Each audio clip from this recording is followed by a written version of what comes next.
Welcome back to our channel ఇంటి రుచి. కంటి చూపుని మెరుగుపరిచి ఆరోగ్యాన్ని పెంచే తోటకూర కర్రీ అండి. ఇలా ఒకసారి ట్రై చేయండి, టేస్ట్ చాలా బాగుంటుంది.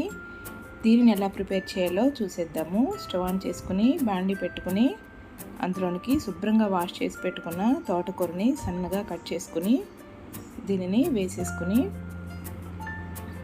బాగా పండిన టమాటాని కూడా ఒకటి తీసుకుని సన్నగా కట్ చేసుకుని వేసుకుందామండి. అలానే ఒక మీడియం సైజ్ ఆనియన్ని చీలికలుగా కట్ చేసుకుందాము. అలానే 4-5 పచ్చిమిర్చిని కూడా చీలికలుగా కట్ చేసుకుని వేసుకుని ఇవి త్వరగా మగ్గిపోవడానికి పావు స్పూన్ పసుపుని అలానే రుచికి తగినంత సాల్ట్ని కూడా వేసుకుందాము. వేసుకొని మూత పెట్టుకుని మంటను మీడియం ఫ్లేమ్లో పెట్టుకుని మగ్గించుకుందామండి. ఒక 3-4 నిమిషాలు.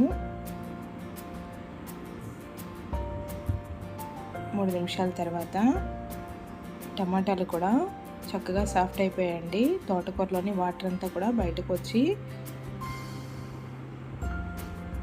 వస్తున్నప్పుడు ఇలా కొద్దిగా చింతపండు రసాన్ని తీసుకొని నిమ్మకాయ సైజ్ అంతా చింతపండుని తీసుకొని రసాన్ని చేసుకొని దీనిని కూడా యాడ్ చేసుకుందామండి. వేసుకొని ఒక 3 నిమిషాలు మగ్గించుకుందాము మూత నుంచుకొని. ఈ చింతపండు పులుసు మరుగుతూ ఉన్నప్పుడు టేస్ట్కి తగినంత కారాన్ని కూడా యాడ్ చేసుకుందాము.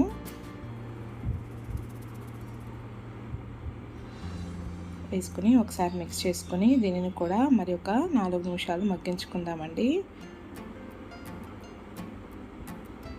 ఇలా కర్రీ అంతా దగ్గరకు అవుతున్నప్పుడు ఒక రెమ్మ కరివేపాకుని కొద్దిగా పులుపుని అలానే ఉప్పుని బ్యాలెన్స్ చేయడానికి కొద్దిగా బెల్లాన్ని కూడా వేసుకోండి. ఇష్టం లేని వాళ్ళు స్కిప్ చేసేయచ్చండి, టేస్ట్ బాగుంటుంది. ఇలా కర్రీ అంతా దగ్గరికి అవుతున్నప్పుడు ఫైనల్గా కొత్తిమీరని కూడా వేసుకొని మరి ఒక 2 నిమిషాలు మగ్గించుకున్న తర్వాత పప్పు గుత్తిని తీసుకుని ఇలా మెదుపుకుంటే బాగుంటుందండి. ఇలా మెత్తగా మెదుపుకొని దీన్ని పక్కన ఉంచేసుకొని దీనిలోకి పోపుని ప్రిపేర్ చేసుకున్నాము. ఒక గిన్నె తీసుకొని అందులోనికి 2 గరిటెల ఆయిల్ వేసుకొని పావు స్పూను ఆవాలు, పావు స్పూను జీలకర్ర, పావు స్పూన్ శనగపప్పు, కొద్దిగా సాయిపప్పు, 4-5 వెల్లుల్లి రెబ్బలను కూడా వేసుకుని అలానే ఎండుమిర్చిని కూడా వేసుకుని ఫ్రై చేసుకుందామండి.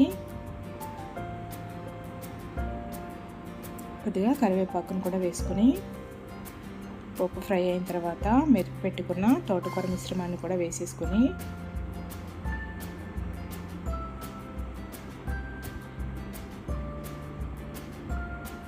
బాగా మిక్స్ చేసుకొని సర్వ్ చేసేసుకోవడమే. నోటికి ఏది రుచించినప్పుడు ఇలా చేసుకుంటే పుల్లగా కారం కారంగా చాలా బాగుంటుందండి. మీరు కూడా తప్పకుండా ట్రై చేయండి. వేడి అన్నంతో ఈ పప్పులు అనేవి నానిపోకుండా సర్వ్ చేసుకుంటే చాలా బాగుంటుంది. ఈ వీడియో మీకు నచ్చినట్లయితే లైక్ చేయండి, షేర్ చేయండి, సబ్స్క్రైబ్ చేయండి.